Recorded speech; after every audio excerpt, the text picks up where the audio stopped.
All right. You're welcome to Positive Alteration, the Positive Alteration program today. We've been talking to a number of people, and it's all about communication, public speaking. Today, we have an amazing guest. She is an experienced public speaking coach for business professionals, especially those in the legal profession, whose second language is English. And before that, she lived in the Middle East and Cyprus for 25 years before returning to Scotland, going to university and qualifying as a lawyer. And Moira lives learning, she loves learning, and over the years, she has gained qualifications in public speaking, life coaching, journalism, forensic medicine, medical law, and ethics, holistic therapies, and others that she probably forgot. I can tell you for free, Moira does not forget things. She just doesn't want to make the list that long. She's an amazing lady. You will hear a lot from her. She's also been a published freelance writer for most of her life and is writing a memoir about her experiences and adventures in the Middle East and Cyprus. She is an amazing lady. You will hear from her. So, viewers, we have before us Moira Beaton. Moira, welcome to the show. Thank you, Stallone. It's lovely to be here. Thank you. And Moira, we really do appreciate the sacrifices and the adjustments you had to make in order to be here. It's going to be more conversational, like we said, behind camera. And the point is that for people, viewers, to learn from your experiences, like we've had from other people. So apart from what I have said thus far, Moira, tell us, just share a little bit about your background and how you got started in your field of business. So, well, you've said most of my background. I actually got started when I returned from Cyprus in 1997. I went to university. I was a mature student, and I wanted to be a litigation lawyer. Okay. And speaking in court. And I thought, well, I really need to learn how to speak. I didn't actually have a great fear of speaking in public, strangely enough, like a lot of people. But I realized that there was a lot I could learn. So I joined an organization in 2004 called Toastmasters International. And that really helped me. Okay. Me with the impromptu speaking, you know, when you have to stand up in court or the sheriff asks you a question and you have to answer it and make sense. That helped me a lot.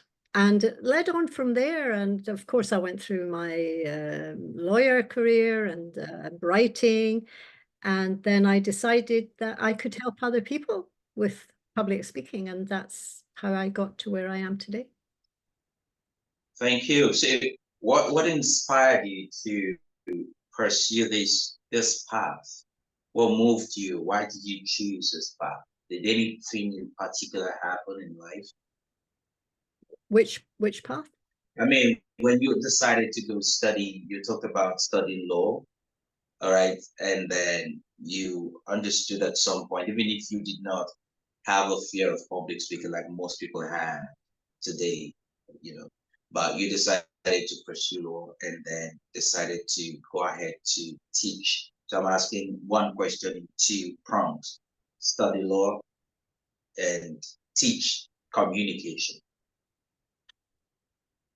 So I worked as a lawyer for a number of years, and then I decided that, you know, the office wasn't for me. And what people don't understand, I think, is that a lot of the legal world is papers. It's not what you see on television. It's not all courtroom dramas and excitement. It's people rushing and you know, saving people. It's a lot of hard work, a lot of just paperwork, I would say. Okay. I decided to leave, and I decided to leave at a time when this country went into a recession. Okay. I had the idea that I might do some locum work, but lawyers were finding it very difficult to get jobs at that time, and so that dried up slightly. I decided then to do a life coaching course, and that then led on to other coaching and public speaking coaching, and that's really how I ended up where I am today. Beautiful. That's a journey, beautiful journey. I want to ask you now, I want to talk about milestones.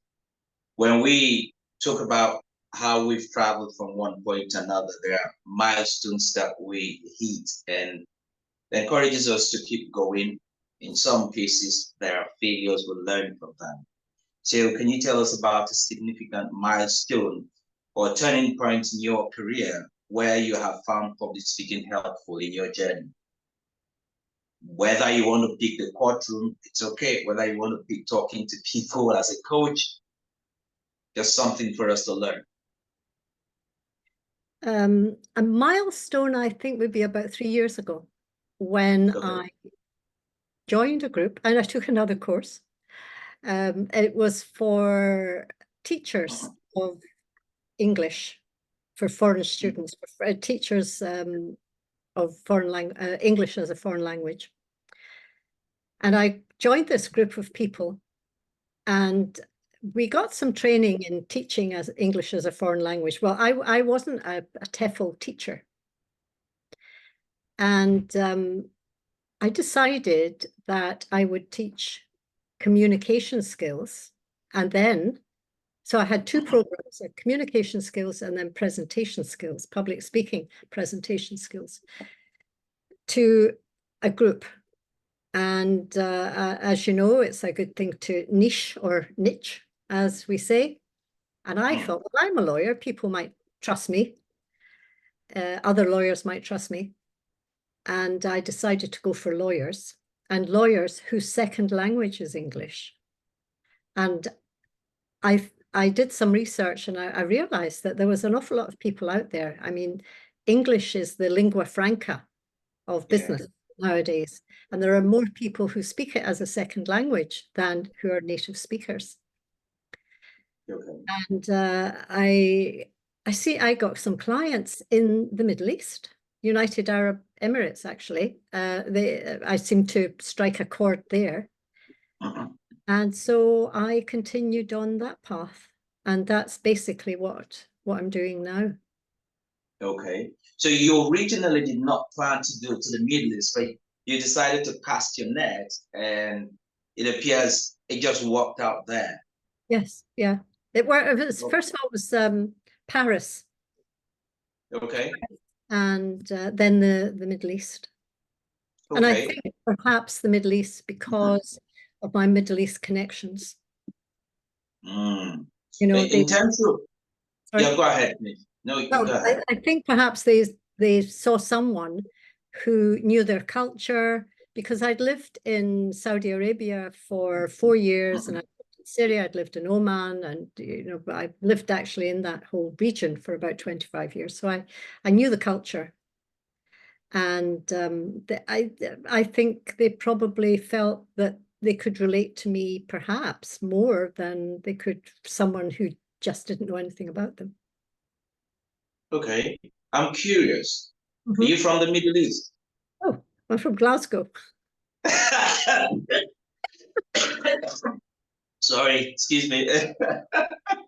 Okay, so what took you there? Oh, so my husband was Syrian. And Okay.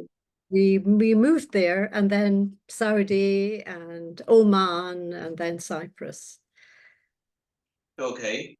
So you speak the language? I can speak about food, not bad, but it's been a long time since I've spoken either Arabic or Greek. So I would need refresher courses in them. Yeah. Okay. I want to ask you, in terms of casting your net, learning about communication, how to teach people public speaking or people whose second language is English. That is in terms of business, you said you have to cast your net. Mhm. What have you learned as a business person, as an entrepreneur, as a solo entrepreneur starting out, and then Paris, and then United Arab Emirates? What did you learn in the process? You must have picked up a couple of things to say, this is how this works. I've learned that you don't succeed immediately. You have to be patient. And it's hard work. It's hard work working by yourself because, So you can say that again. Yeah, it's not everyone who can afford a virtual assistant at the beginning. So at the beginning, you're working by yourself. You're learning. I've learned so much about marketing and even teaching English. I did a TEFL course as well, so I'm now qualified to teach English as a second language. And I've just enrolled on a course. See, I told you I just keep doing courses, and I've just enrolled on one about using AI for business, which is fascinating. And there's a lot more to ChatGPT than just getting it to write a blog post for you. There's an awful lot that it can do if you use it well. So that's what I'm trying to do. But it is hard. And in the first year, I was so overwhelmed that I had to give it up for about a month or 2-3 months and then get back into it again, which was a mistake because, you probably know yourself with marketing, for example, and social media, you have to be constant or people forget you or the algorithms just forget you and put you back down to the end of the queue. And then you have to work your way up again. So yeah, it is it's harder than I thought it was going to be. Yes, it's interesting to hear you talk about all of these concepts, Moira. Honestly, I want to hammer on something that you said about being there consistently. It's like what John Maxwell would say when he's asked over these years, he's been there, he's written over 100 books, sold over 25 million copies, bestseller in leadership. And when he was asked, compress your over 5 decades of being in leadership, training, teaching, and all of that, what have you learned? And he said, 2 words, consistency compounds. Simple. Yeah. What I have learned in over 50 years of speaking to presidents, to leaders in different countries, learning myself is consistency compounds. The consistency is what we all need to go from that point that we are and we're comfortable to the point that we want to get to, and we're not comfortable. And he said something. Another thing he said, I just remembered right now, is that I can't remember the exact words, but the implication is everything about success is uphill. You're always climbing, or you're cycling uphill. You're always climbing, trying to go upwards. Never easy. So I've also experienced the same thing. I'm experiencing the same now. I put out a post recently and I said, in the spur of the moment, I just said, excuse me, I said, never allow anyone that's never been confused to talk you down in your moments of confusion.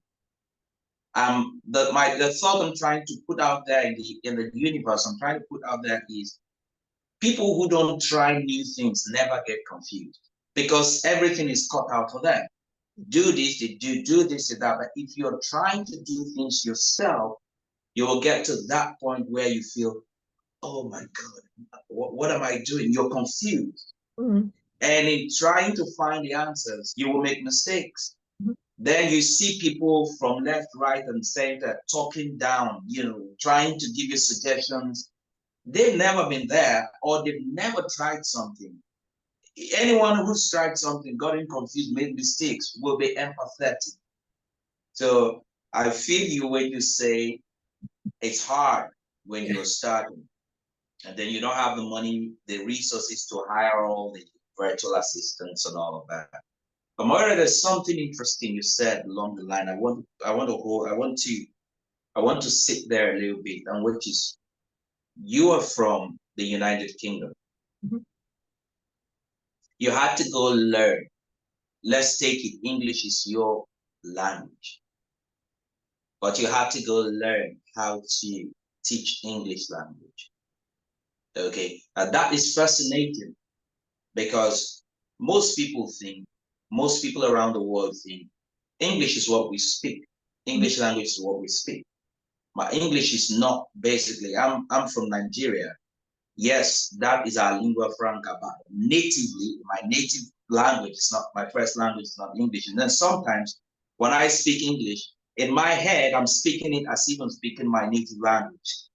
You know, that's the way it works. So you have to now learn to say, no, if you do this, it means this. But straight to the question is, why is it important? Why did you find it important as a person, a citizen, an English woman, to go learn how to teach English language? Well, first of all, I'm not an English woman. I'll have to correct you, Stallone. I'm Scottish. Okay. Oh, sorry. Yeah, no, I get it. I know. I think I've experienced that. So let's leave that subject. Okay, sorry, I had to bring it up. Corrected. Why did I have to go and learn English, learn to teach English? Well, teaching English to people whose native language is not English is a completely different skill than teaching English to people whose native language is English. You know, we all get taught grammar and punctuation at school, but if you're teaching people whose first language is not English, it's a completely different ballgame thing. So I thought, if I am teaching communication skills to lawyers whose first language is not English, then I'd better learn how to do it properly. But the interesting thing is, the ones I deal with, the ones that, you know, that became my students, they actually speak good English. They have a very good level of English. What they don't have is the confidence to use it. Okay. That's the fascinating thing. Yes. But why would someone know how to speak English and not have the confidence to use it? Well, if you're in a high pressure environment like law, and you're somewhere like the UAE, where it's very high pressure, and there are so many people working there whose first language is not English. They're not British, they're not American, they're not Canadian, Australian. So their first language is not English. And they're encountering people from all walks of life whose first language is English, or they have a very good, their first language isn't English, but they speak it really well. And they feel that they're not good enough. It's a strange thing. They worry about their accents, they worry about pronunciation, they want to learn idioms and, you know, not jargon, but idioms, phrasal verbs, things like that make them sound more colloquial. And that's what they all want to do. But they compare themselves to others. Now, bring in public speaking and presentation skills, where people are nervous anyway. Most people are terrified to get up and speak. Then they're absolutely terrified to get up and speak in a foreign language. True. And I really admire people like that. I don't think I could do it. I don't think I could stand up in front of a crowd of people and deliver a presentation in anything other than English. They're really brave to do that, but they want to improve. And also in law firms, their careers depend on it, really. Their career important, you know, because one of the things they have to do is have is fluent English, and that's frowned upon if you don't have that. It's very competitive, very.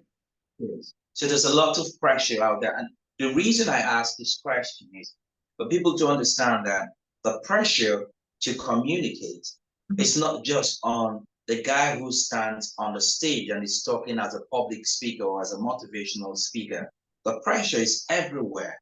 Yeah. Okay, as long as you have to as long as you have to send a message from one point to another, the pressure to communicate properly and to hit the right chord is there. Everyone experiences it. Okay, but at this point, I want to ask you,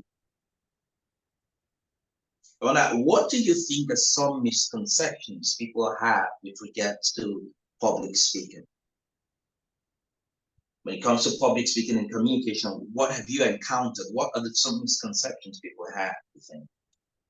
Well, first of all, I always say that and I tell my clients this, that public speaking is not just standing up and delivering a presentation. I think public speaking encompasses so much more. It's basically just speaking. You know, they're speaking to your friend or a couple of friends in the pub or and in a restaurant, and there's actually presentation skills.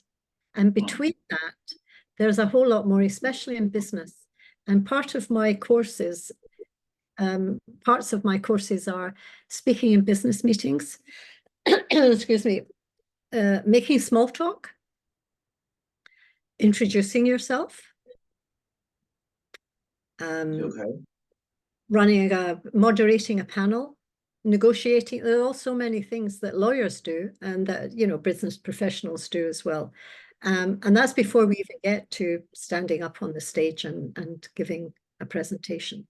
So public speaking encompasses, I think, all sorts of things.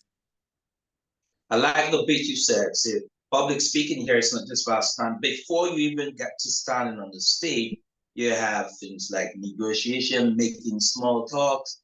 And I'll give you some example, one or two examples about small talks. Making small talks, making presentations, business presentations. I'll pin there a little bit because I've sat in management meetings, senior management meetings where you see there's a message about the business that a director, a manager, or senior person is presenting. But the message is completely lost because of the way the person is presenting it. In fact, 2-3 minutes into the presentation, you're switched off. So in my mind, I'm thinking, can this be presented in a way that is enjoyable? Could there be some illustration, some stories, some hooks, something to keep it going? In fact, a couple of months ago, I attended a seminar. I attended a conference in Edinburgh, and the speakers were amazing. University doctors, experienced people. But once the projector just comes up, boom, and you see the slide and you see everything written down, and the person just stands there in front of it and reads the slide. And I say this with all humility, I'm switched off. Because in my mind, I'm saying, you could just send me the slides to read. Yeah. Okay. So the idea should be that's a pointer, but this is the presentation. It's me. So I would walk you through. It's a journey. So I see people do that, and then you know what? It's lost.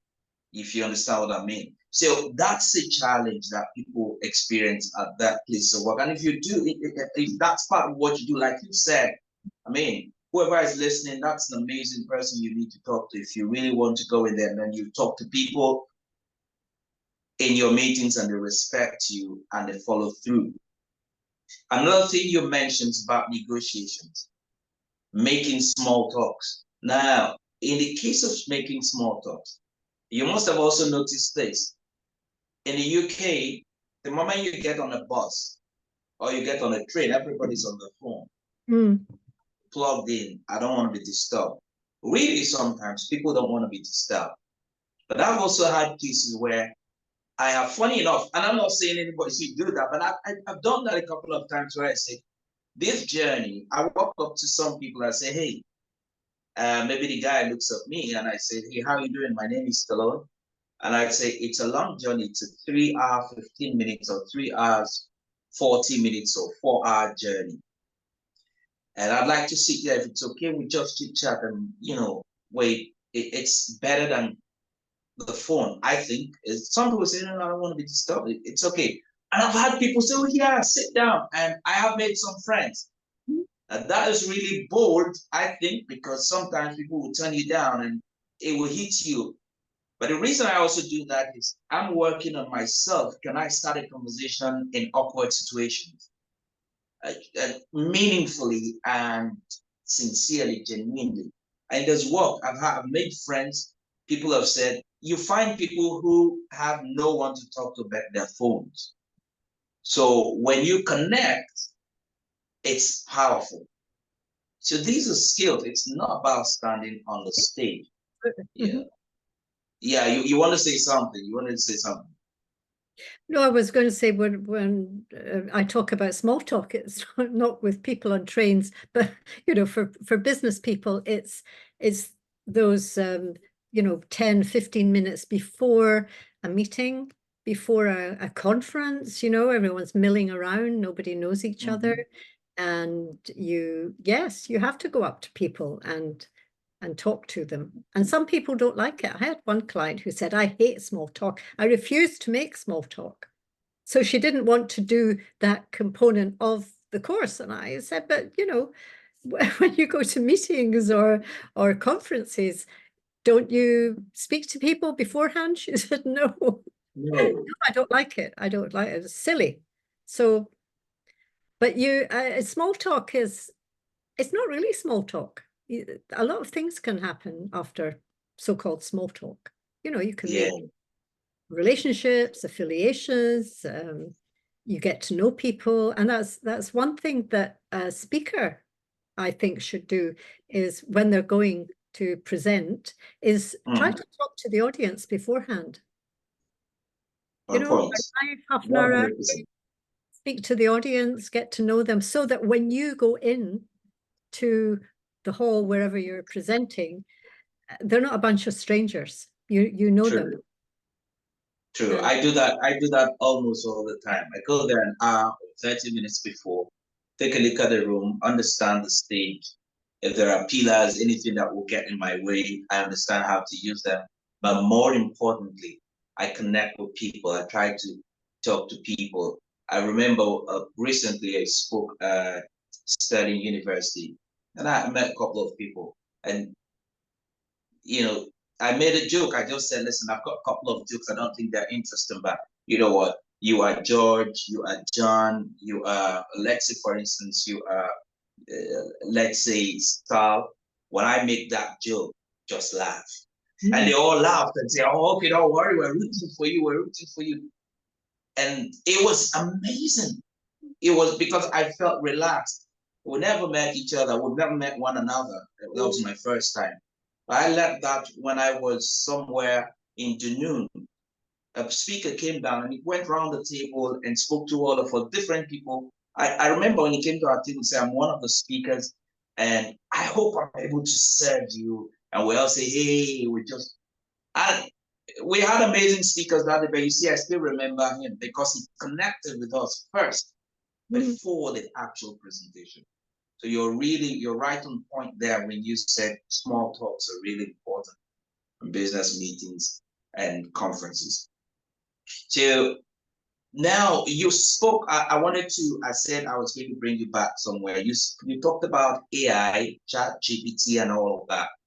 When you look at that and the field of communication and public speaking, I know that you are doing some studies like you mentioned, how do you think that might affect this space of communication, public speaking, in businesses?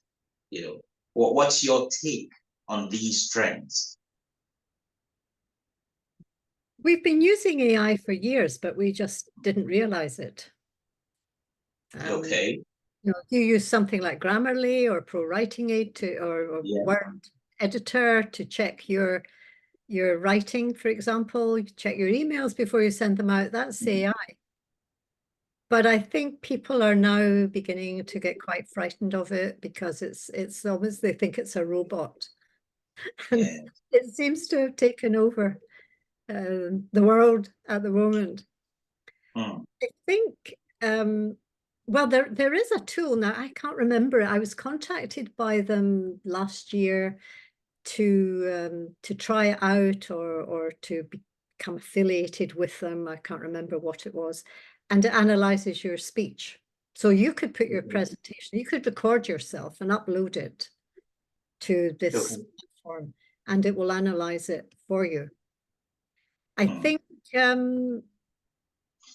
I prefer to be evaluated by a person. I don't think that it was that useful. So I would say for that purpose, I wouldn't depend on that.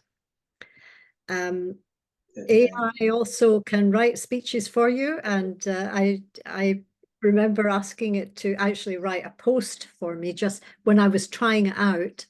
And the thing you have to be careful of with ChatGPT, for example, is the language is not how we actually speak. True. It's very convoluted. Okay. And I spent a lot of time editing that post, and in the end, I threw it away. I'll have to write my own. Okay.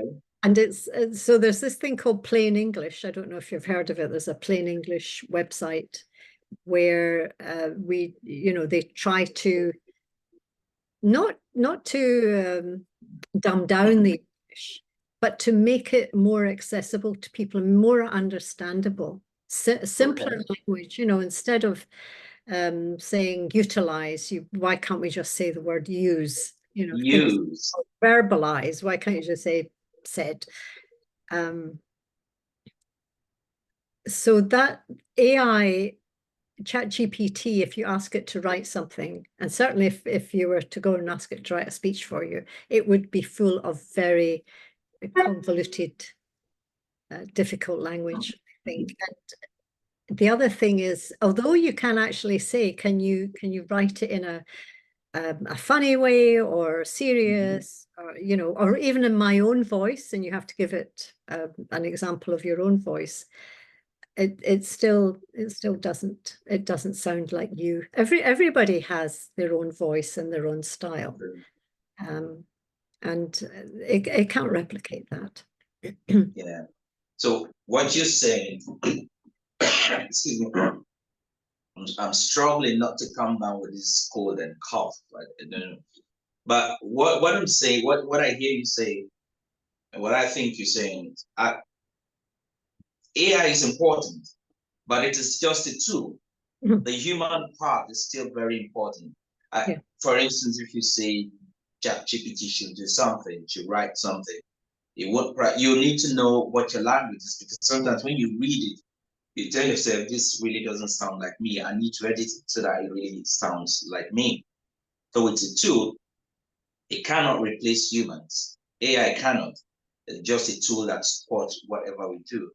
I agree with you the first time when you said you'd rather be evaluated by a human, because when I get on the site and I see the chat stuff pop up, I go look for a phone number. Or when I start chatting and it tells me, do you need more help? I say, yes, I need to talk to an agent, because I feel I want to have that human connection. So it's a good thing that we have AI today, and we've always had it, but it's just that with ChatGPT and all what we have now, it's thrown at us, and I will say, oh, this is just too much. But it's always been there. And what I see is that it's just going to make things easier if you know how to use them, say the right command, know what you're looking for, and not just let it do everything for you. Because even under there, you'll say, you see on the ChatGPT page, the slide, you see ChatGPT can make mistakes. Yes. Yeah, it's written there. But I don't know if most people see that. But I want to take you a little bit into the public speaking space again and say, is there any time have you had any challenging public speaking project or initiative that you worked on? Anything that has to do with communication? And how did you get out of it? I don't know if that question is clear. Have you had any project around communication or public speaking in your life, maybe as a coach or as a lawyer, but you got stuck, and how did you get out of it? If people could learn from what you did to get out, to become better. Well, of course, every time you're speaking, or speaking on a stage or to people, you're taking a chance, and things can go wrong. True. Is not particularly with a project, but just actually speaking. I remember a couple of times when the technology didn't work, and even if you test it, which is, you're supposed to go and test it, it didn't work, and you have to be prepared for that, and you have to know what you're going to do. And I'm quite fortunate. I don't panic. Well, I'm like the swan. I look very calm on I like your confidence. But underneath it's like, what am I going to do? What am I going to do? And the other thing, you can use humor. Your whole technology breaks down. Your whole slide deck is out the window. But you have to have not a script, but know what was on your slides. For example, your notes. You can have your notes with you when you're presenting. Just be discreet about it. And I remember that happened to me a couple of times, and I just told the audience, I said, oh, well, this doesn't work, so let's not bother, and just took it from there. So that is challenging, and you really to keep your nerve, I think. Yes, I think one of the biggest things sometimes you face, especially when you speak on stage, is you have your thoughts all lined out, and then you forget the line or two, and boom, you go blank. I think that's the scariest part for most people. What if I forget what I want to say on stage? Yeah. And you pointed out something. Use humor. Yes, yes. Yes. I've had speakers go, oh my God. Okay, you know what? And then they switch. So something has happened, but then they're still there. That's the biggest part. Many people we talk to, they say, what if I forget? So go give your first speech. What if I forget what I want to say? That's usually the question. Okay. So you've given a beautiful tip, which is use humor. And more importantly, when people, like, you are very confident. You are very confident. Even when I met you in person, we've met a couple of times. You're quite confident. But for some people, they're not that confident. But I want to ask this, Moira, for people like you, who public speaking, you've not been that scared when it comes to public speaking, and you've gone to do some communication courses. You're coaching people. For people like you who ordinarily would have said, I don't think I want to learn anything public speaking and communication. How has intentionally developing yourself and the public speaking space or communication space, how has intentionally, I'm stressing that word, how has that helped you as a person? Given your background of confidence and everything that you knew before you even got to say, okay, I want to learn this. Well, I have to tell you, when I went to my first Toastmasters meeting all these years ago, and when I heard about Toastmasters, it was someone I worked with, and I thought, that sounds fun, and I imagined a big auditorium, a bit like a theatre, where people got up on a stage and gave speeches or told stories, and I didn't think how they got there. They'd have to prepare it. I thought it was going to be quite entertaining. And the very first meeting I went to was in quite a small room in a hotel, with about 20, 30 people, very Okay. friendly people. And they started going around the room and asking you to stand up and introduce yourself. And I was fine, and people were getting up and standing up, introducing themselves. And it came to me, and I stood up, and under the table, my knees were knocking. And I suddenly had this attack of nerves. And I thought, what's happening, you know? Like the swan, I carried it off, and I looked confident. But afterwards I thought, that's interesting. Not as confident as I thought I was, because I hadn't actually spoken in public before that, you know, as a planned thing, and in front of so many people who are all looking at you. So it was a bit like standing up on a stage. And I realized then that, yeah, I probably needed some help. But, you know, I look confident because I'm a very experienced speaker. I've been at it for years and years. I think anyone who's not a bit nervous is complacent. And I think all experienced speakers still have that little bit of nervousness before they go. 100%. Yeah, before they present. But then you get over it very quickly, because, and I always tell this to anyone I'm coaching, is that you shouldn't be in your own head thinking, I'm nervous, I'm not nervous, you know, how am I doing? As soon as you get up there, your focus should be on the audience. And once it is, you forget yourself. And that's why people are surprised when they record themselves and they realize what they're doing. But yeah, it takes practice and it takes experience. But anyone can do it. Anyone. You just have to be willing to learn, I suppose. That's great. I had to ask this question because I meet people. I know that there's a time in the team, but I spoke to someone about a public speaking program. And she said, you know me, Stallone. I mean, I'm very outspoken. I'm good at public speaking. I said, yeah, that's okay. It wasn't a space for us to talk some more. But it is for the reason I asked this question. We have people out there who feel I can talk, I'm bold, I'm an extrovert. No, it's not the same thing. Yeah.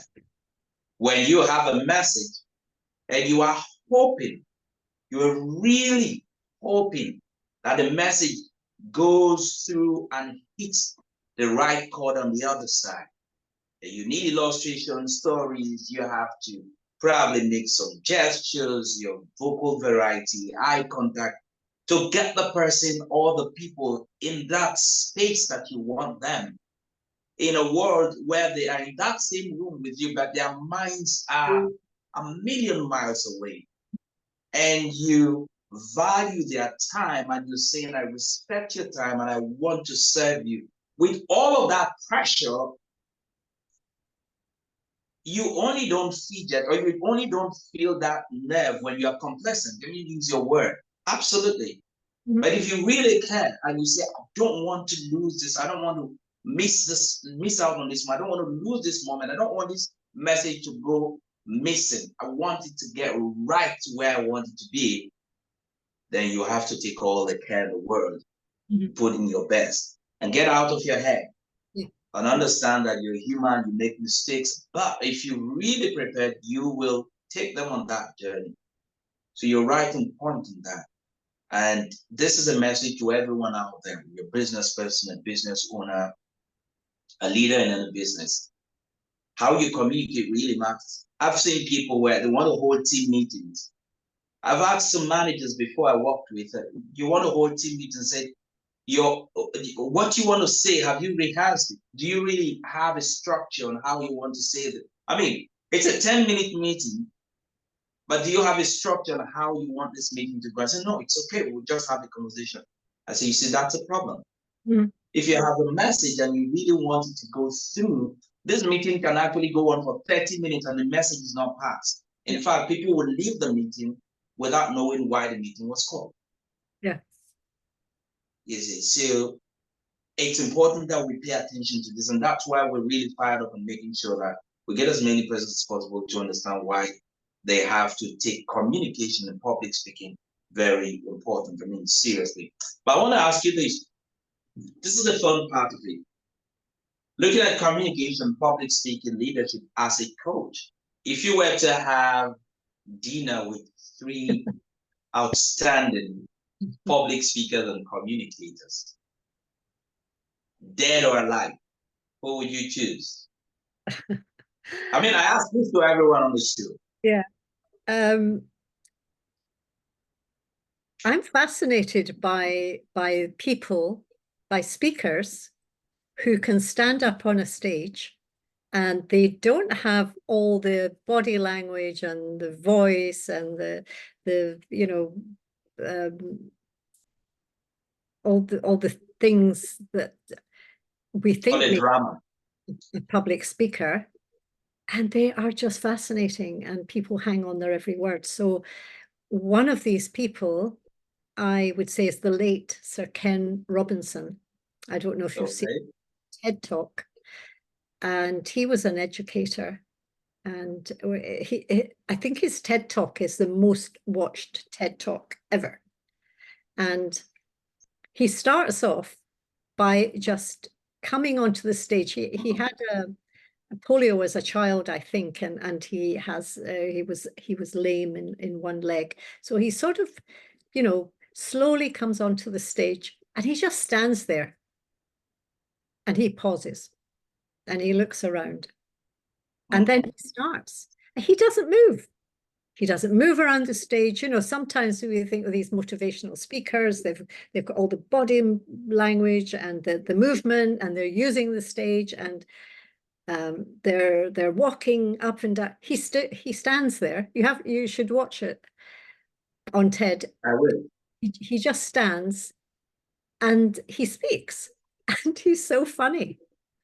He has this really quiet humor, and he's talking about education, which may not be that interesting to a lot of people, but he has such a presence, and I'm fascinated by presence and people who have presence. But we still don't know what it is really. We just know when someone has it, and he can keep people engaged for, well, I think the TED Talk was about 18-20 minutes, and he made them laugh. He wasn't telling jokes. He was just talking about a very serious subject, but using humor and presence to do it. The other person who's like that, perhaps, again, is Winston Churchill. And I know that might be a bit of a cliche. Everybody, I'm sure, on your podcast is going to say Winston Churchill. But again, if you think of it, he managed to move and influence people on the radio. We, sometimes didn't even see him. So that makes me think we don't need all this movement and body language. You can do it with your voice. And we know that he used to practice and rehearse his speeches weeks in advance. Apparently every nuance, every pause, he practiced. And but we know what he did just by the power of speech. The third person now, who would I have for my third guest?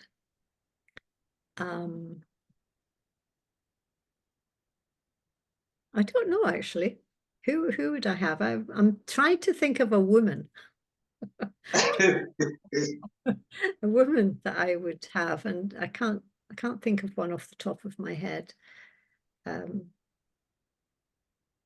Perhaps someone like, oh gosh, forgotten her name now. Again, TED Talk, another TED Talk. I can't think of her name. I'll let you go with two. Okay. I'll let you go with two. Okay, but it's also good. The reason also we ask these questions is about what speakers or leaders, influencers that people would like to have dinner with. Is our viewers would watch, they would hear, like some people had probably maybe never thought of. They've had the names you've mentioned, but probably never given it a thought. But let me go now and watch their TED Talk. Let me go now and watch their speeches. Well, what did he do during the war? And why did he move people that much? It just might be that thing that would ignite them to say, I want to now pay attention to communication in public speaking. And you make some very powerful points, but I'll pick one of them. It's not so much about the movements. Mm-hmm. It's more about the presence. So the different parts we talk about the gestures, the vocal variety, the eye contact, they're just different parts. You sometimes don't have to use all of them in a speech, depending on where you are, if you're sitting, you're standing, or your physical condition.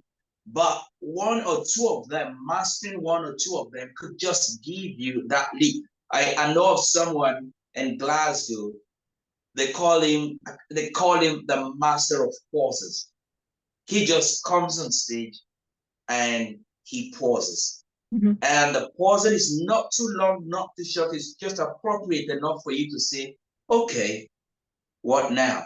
And then he starts, So that brings the audience down, and then he just fires in. It's amazing what we can do with our voices if we can learn how to use our voices, use our vocal abilities to move people. Okay. So is there anything that you are working on, a project in what you do in terms of work life and all of that, that you think you'd want to tell people about? You're a coach or a life coach, that people might, if people want to reach out to you and say, this is what I do. Well, you know that I coach lawyers whose second language is English in communication, presentation skills. I've also been approached by a firm of architects to have some in-person coaching and presenting for them. Okay. So, I mean, I know I've settled on lawyers, and it's online because they're, in the Middle East and I'm here. But I also do in-person coaching. I mean, I've coached people who want to do a wedding speech, and that's fascinating because they come and they think the best man speech is telling everything you know about the bridegroom. You have to cut that out. Yeah. And they're so nervous because this is probably the one and only time that they're ever going to speak in public. So that's really satisfying to do. So yeah, I mean, any type of speaking coaching is fascinating to me. But I suppose my business is coaching lawyers or other business professionals online in communication and presentation skills, and also if their second language is English, because I think they really, they need help, they want help, and it's such a shame that sometimes their careers are stultifying because they don't have the confidence to speak. Excuse me. And they need it. Every business person nowadays needs to be able to speak and present. Every business person. Yeah, everybody. What a way to end this podcast. Thank you very much, Moira, for this amazing time we have spent together and learned from you. I'm sure that this message will resonate with a lot of people. And we're also I'm going to get you a link as to the best way to contact you. And we'll also put it there in the description. So if anyone wants to reach out for coaching services, that's the right person. Wherever you are in the world, it's online, so she can actually help you. If you're in the UK, I think you can also do in-person. So if you're a business leader and you're looking for someone to coach your people in terms of communication, public speaking, your leaders, then this is the person, Moira Beaton. Moira, thank you so much. I really do appreciate this. Thank you, Stallone. It's been a pleasure. Lovely talking. All right. Bye-bye. Bye. Bye-bye.